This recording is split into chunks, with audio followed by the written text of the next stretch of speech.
안녕하세요. 교육 감잡고 시작하자 교감 채널의 체리쌤이에요.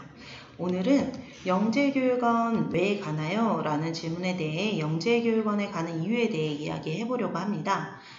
제가 교육을 하다 보니까 어떤 주제든 이거 꼭 해야 하나요? 이거 왜 하나요? 라는 질문을 열에 8번 정도는 받는 것 같은데요. 그 중에서 영재교육 관련 교육을 하거나 영재원 관련 설명회나 학부모 교육을 하다 보면 그래서 다 알겠는데 그래서 영재원 왜 꼭 가야 하나요? 그래서 왜 해야 하나요? 생기부에도 안 들어가는데 안 들어가서 필요도 없을 것 같은데 시간도 빼앗기고 힘들게 왜 하나요? 라는 질문을 정말 많이 받았어요. 맞는 말이긴 하죠. 누구나 가니까 나도 가야지가 아니라 나는 영재원에 왜 가지? 왜 가고 싶은 거지? 아니면 왜 가야 할까라는 생각을 우선적으로 하는 게 맞는 것 같아요. 본론으로 들어가서 그래서 영재교육원은 왜 갈까요? 라는 질문에 답해보자면 이전에는 하나의 수단으로서 영재교나 과고 등 특목고를 지원하는 학생들이 그곳을 가기 위한 필수 코스로 생각을 했어요.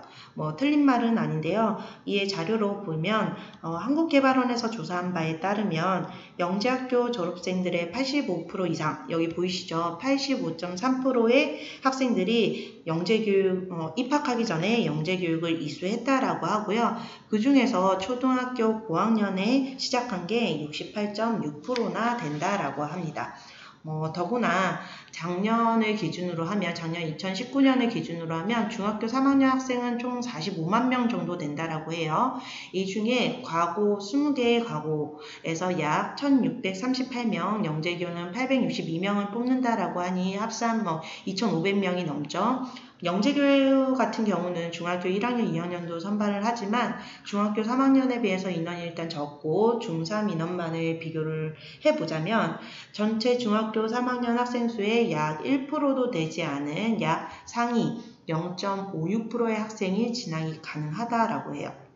그러니 여기에 가기 전에 영재교육원을 먼저 수업을 하고 1% 2% 안에 드는지를 확인하고 가는 경우도 있고요.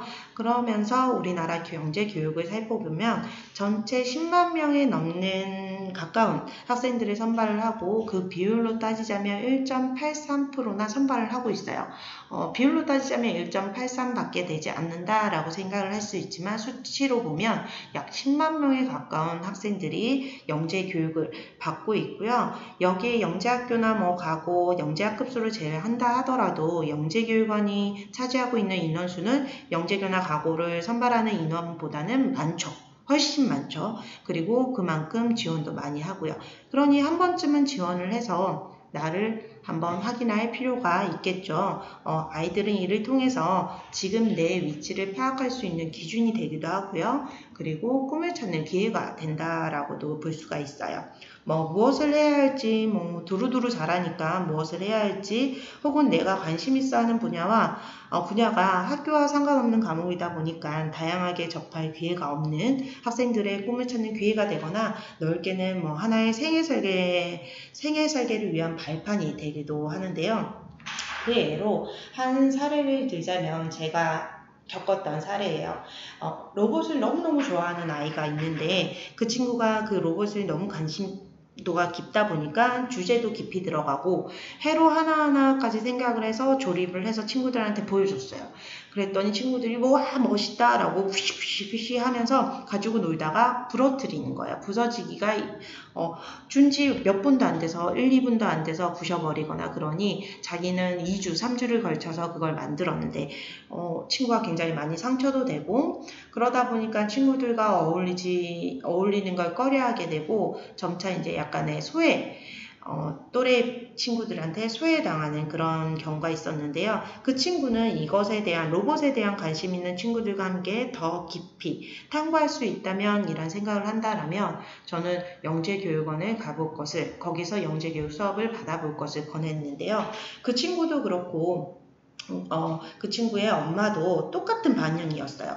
그런데 수학과학 못해 라고 하는 거예요. 영재교육 가려면 수학과학 잘해야 하는 거 아니야? 우린 그거 못해 라고 얘기를 하는데 요즘 영재교육은 수학과학, 예전에는 수학과학에 집중을 했지만 현재는 수학과학뿐만 아니라 다양한 분야에서 영재교육을 실시하고 있어요. 표를 보시면 아시다시피 수과학뿐만 아니라 인문사회나 외국어, 발명, 음악, 미술, 체육, 기타 등등의 여러 가지의 영재교육 분야를 진행을 하고 있는데요. 그림으로 한 번 더 살펴보면 그림에선 수과학이 이제 도드러지게 보이긴 하죠. 아무래도 아직까지 많긴 해요. 72.8%나 선발을 하고 있지만 그 분야를 운영을 하고 있지만 저희는 여기 이외에도 오른쪽에 보시면 다양한 발명이나 음악, 미술, 체육, 인문이나 외국어, 기타 등등의 다양한 분야에서 선발을 하고 있다라는 것에 집중을 했으면 좋겠고요. 다양한 분야가 있다라는 것도 아시면 좋을 것 같아요. 이러한 분야에서 관심 분야가 있고 그걸 좋아하는 친구가 조금 더 깊게 공부를 하고 싶다라는 이유가 있다라면 영재원에서 배우는 활동은 충분히 의미가 있는 활동이 될 거라고 생각을 합니다. 그래서 무엇보다 저는 영재원에서의 받는 교육적 효과에 집중을 할 것을 권해드리고 있는데요.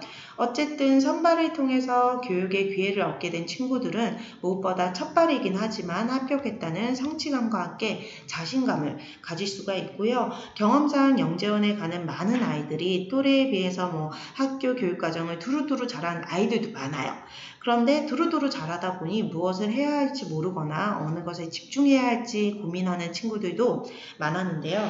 영재원을 통해서 한 가지 분야에 심화된 내용을 아주 깊숙이 다루다 보니 정말 자신과 잘 맞는 학문인지 내가 좋아하는 건지 아니면 자신은 그냥 교과 응용력이 좋았을 뿐이었다는 것을 판단하기도 해요.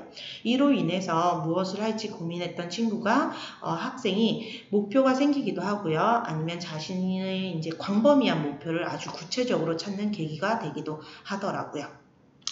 또 하나는 검증된 영재교육 프로그램을 통한 관심 분야의 심화학습이 가능하다는 건데요. 여러 시행착오 끝에서 검증된 영재교육 프로그램인데 초기에는 영재교육 이 프로그램이 효과가 있을지에 대해서는 미지수였어요. 그렇죠. 그런데 이미 10년, 15년 그 전에 배웠던 학생들이 현재 사회에 나가서 어떤 일을 하고 있는지 그리고 그때 받았던 교육이 어떠한 효과가 있었는지 등의 존담 연구를 통해서 그 효과가 입증됐다라고 해요.